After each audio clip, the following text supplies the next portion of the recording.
Hello, in this video we will be going over how to create a basic and colorful flyer like the one shown here. With Scribus open, make sure you change the size of the document to letter, which is the standard 8.5 by 11. Change your default units to inches, and then hit OK. First, we will create the colored background by going to the Insert Shape tool, clicking on the document, and changing the width to match the document width, which is 8.5, and then changing the height to match the document height, which is 11 inches.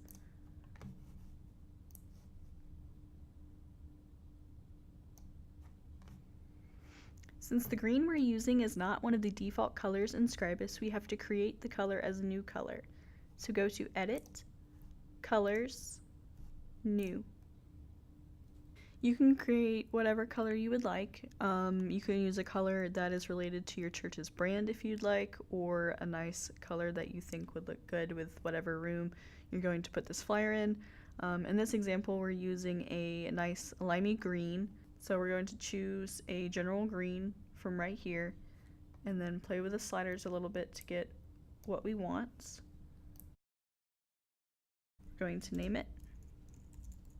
Again, you can name it whatever you'd like. For this example, we're going to name it background. And then make sure it's selected and choose OK.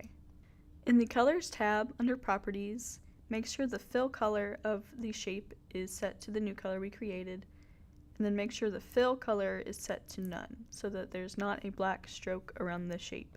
Scribus automatically adds a black stroke for whatever reason around the shapes you create, so make sure you double check for that.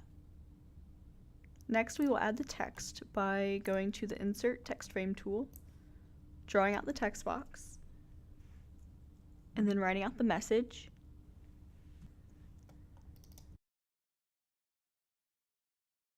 Select all of the text, and then under the Properties panel, go to Text, change the font to Lato,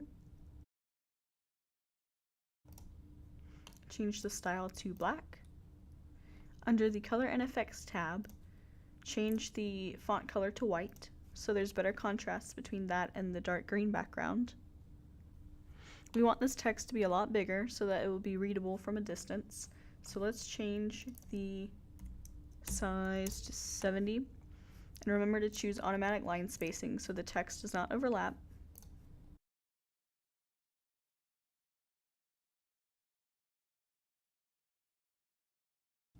Make sure the text looks centered on the page, and then we can do the Insert Image Frame tool to insert the church logo. Right-click on the frame and choose Get Image. Remember to click on the image and then go to the Image tab under Properties and adjust the X and Y scale to make the image fit within the frame.